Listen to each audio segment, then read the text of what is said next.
Good day, everyone. It's good to be back again. Hope everyone is having a good holiday. Merry Christmas to all of you and Happy New Year. If you're new to the channel, please subscribe, like, and share. And I focus mostly on geopolitics and international relations and economics. So today I'll be talking about the future of Africa in terms in the geopolitical sphere. So I'll be looking at the economics prospect, what role it's going to play in the future, and how other players and people who want to invest in Africa can take advantage. So I'm going to be to start by looking at the conditions that Africa is in now. For those who don't know, Africa is the largest continent in the world. The population in Africa is the youngest population and rapidly growing. I'd give you some figures. The average age in Africa is 19 years. The average age you go to America is 35 years. And the average age in Europe is 45 years. So Africa has a very young population that is growing. The population in Africa is 1.3 billion. And when you look at this prospect and the fact that the population is growing, Africa is set on to become one of the most populous continents with a lot of potential. And since we all know that Africa has a lot of resources, these resources, if used well, can be used to tap into the potential of the African economies and make them grow. Africa for a very long time has been looked at this continent that was not important. Probably if it gone into extinction, it wouldn't affect the world because it's not that important. That's the view that was propagated by the Western media. They always talk negative things about Africa. But as you have now been seeing how the world has started becoming a very global village in terms of even the people who live in the Western countries realizing that Africa has a lot of potential and a role to play in the geopolitical sphere. And when you look at Africa, after colonization and during the Cold War, Africa was seen as not as a continent that wouldn't add any value. But when China came into the game, China focused very different when it was dealing with Africa. In fact, the Chinese were the first country to engage Africa in a business-to-business kind of relationship, and this opened doors for opportunities for China to invest heavily in Africa. As we speak of today, trade between China and Africa is over 260 billion. Trade between China and America, between Africa and America, has dropped now it's standing at 50 billion. So you can see that China has really gained ground for the last 20 years when it comes to working and dealing with Africa. And since the Russian invasion of Ukraine, Africa is now being seen as very vital to the Western Hemisphere or to the Western countries in terms of the geopolitical. Most African countries have not condemned the Russian invasion of Ukraine because they want to be neutral, and this has really made the Western countries to start seeing that they need Africa on the table to support them, because they came to the realization that China and Russia have a very big influence in Africa. So through this geopolitical game, Africa has now become a very, very valuable ally if it chooses to align with anyone.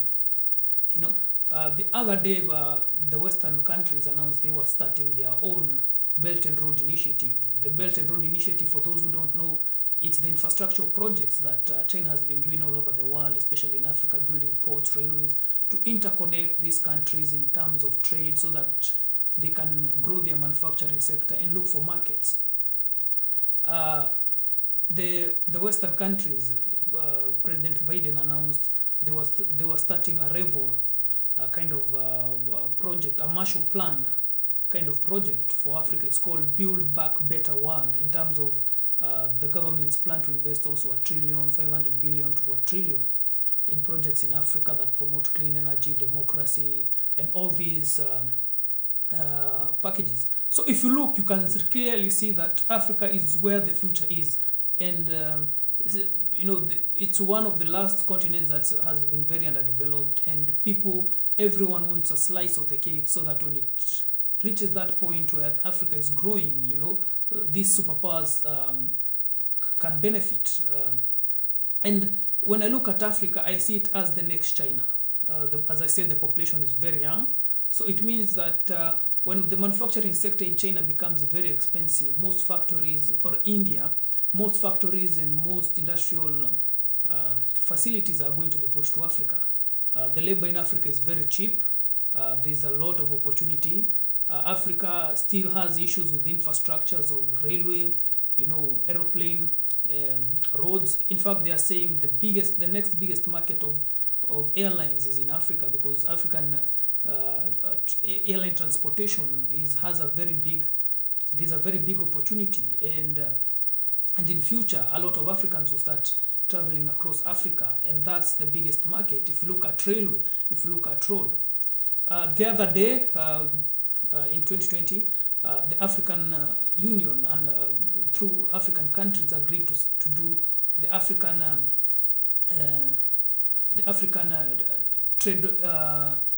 trade. They created an African trade union in terms of it's like an alliance of all African countries to trade between themselves goods at lower tariffs, and this is seen as the biggest single trading union in the world after the World Trade Organization, where almost 54 countries have decided to agree to lower tariffs and allow goods between them to pass without any trade barriers. When you look at this trade initiative, it shows that African countries will now be able to trade amongst themselves much easily. One of the biggest issues that African countries have been having is trading amongst themselves because of punitive barriers, punitive taxes, customs. And when you look at the European Union as an organization, it started with the trading of goods, and then it went to the, movement of goods freely, movement of people, movement of services, and it went to a common currency. So Africa is following the same path through the African Continental Free Trade Agreement, where it's aimed to link the whole continent through trade at first, and then probably there are gonna be movement of goods and services. When you look at Africa as a whole right now, the unions that are there in Africa are divided. The African Continental Free Trade has put a blanket on the whole of Africa to synchronize their customs engagement. If you look at Africa, you can look at a place like South Africa. They have COMESA. COMESA is an organization of the countries in South Africa, Zimbabwe, Botswana, Mozambique. They trade together. They have a common common tariff system. When you go to East Africa, there is the East African Community, Kenya, Rwanda, Burundi, Tanzania. All these countries, they trade together. When you go to West Africa, you have ECOWAS, Nigeria, Chad, Burkina Faso. They have a system where they trade together. But now what the African Continental Free Trade is doing is becoming a supernatural structure that's superseding all these blocks to unite the whole Africa under one custom. Last month, Kenya sent some products to Ghana.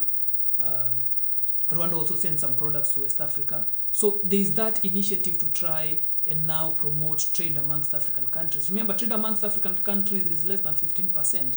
In fact, you find that African countries trade more with Europe and China than among themselves. So the African Continental Free Trade is aimed to address these issues.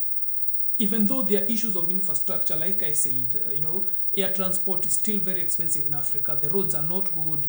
The railway systems still are not perfect. But through the African Continental Free Trade, there's going to be that push to push African countries to invest in infrastructure so as to trade more. And what opportunities are there for I'd say foreigners or people from Europe, America, Asia, there's a lot of opportunities in Africa.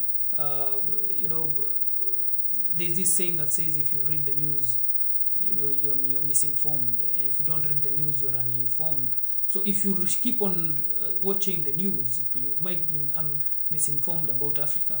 But there are a lot of opportunities in terms of manufacturing. um, Africa still has a lot of issue in terms of farming. It's not food secure. So if you're looking to invest in Africa, there are specific areas one might try and look at. The health sector. The health sector in Africa is one of which has very poor system. So investing in health sector can be a very good return on investment. Real estate is one of the best. When you look at a country like Kenya, it has one of the fastest growing real estate. From Kenya, when I see, I've been there a couple of times. Real estate properties go, in Nairobi, the capital, they sell for prices of 400,000, even $1 million, $2 million, $100,000. Real estate are shooting everywhere. A place like Kenya, the roads are being built every day, and there's a lot of opportunity, and that's why the Chinese are so there. They are building all this infrastructure. So Africa has a lot of opportunity if you're looking to invest in real estate. And in future, I will be doing a program where I will be trying to encourage people to invest in Africa. Trying to give them the loopholes, the sectors that are very lucrative in investing, and to try and guide people, because I understand the environment in Africa very well. I lived there a very long part of my life. I did a lot of businesses there. Some were successful, some were not. So I understand the dynamic, the political, the issue, the infrastructure issues that are in Africa. Another place that one might start looking for is the tech. Tech in Africa is very, very, very paramount. It's growing every day. A lot of engineers, especially software engineers, computer scientists in Africa. A country like Kenya has a lot of untapped potential. There are so many companies that are working in Kenya in terms of creating applications, managing services, computer services. So tech is also a very, very good place one might look to invest. I have a better understanding of the East African countries, most of them, because I lived there a very long time, in a large part of my life. Also in West Africa, you look, a country like Nigeria has so much potential, a country like South Africa. Another sector one might try to invest also, as I said, is farming. Africa is in need of food. Africa is never food sufficient. So if one might want to invest in farming, especially in dry foods like maize, green grams, beans, if you can do that in large scale, and even vegetables in terms of horticulture, greenhouses, there is a lot of greenhouse companies that are trying to set up greenhouses and sell vegetables, cabbages, capsicums, tomatoes. Africa has a lot of potential. And in the health sector also, because if you look at a country like Kenya or countries from Africa, most people have to travel to India to get medical attention, medical health care. And Indians are very good at medicine, but it would be very good if we could find the same kind of services in this country, so that people don't have to travel and go to India. So the health sector is a very, very prime place that one might invest in. So if you look at Africa as a whole, Africa is where these European and Western countries were probably 170 years ago. So it has vast opportunities for someone to invest. And I will giving you a detail in future, detailed analysis of places to invest, return on money, the sectors that are very lucrative, how to maneuver through the African environment, the political environment, the business environment. It's very different from Europe or from the Western countries. So I'll be trying to help people to understand how to do business in Africa and the mentality there. And because the Chinese have done it, and the Chinese are making a lot of benefit. And that's why you see now China is competing with America, because what happened is that there was this misinformation that was spread that Africa is not worth it. It's not a worthy place to even pay attention to. But the Chinese, they swallowed their pride. They came on the ground. They understood. They interacted with the people, and now they are reaping the benefits. If you come to a country like Kenya, the whole infrastructure system is being built by China. Well, if I show you pictures of Kenya 15 years ago, you won't believe. If I show China is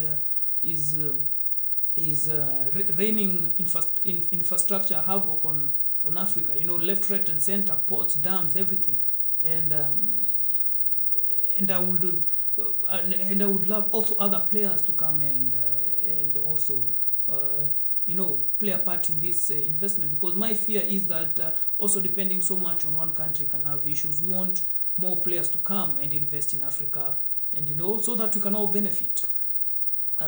Anyway, guys, it's always good to talk to you. Please subscribe, like, and share, and I'll be seeing you through the next video. Merry Christmas and Happy New Year. Thank you. Cheers.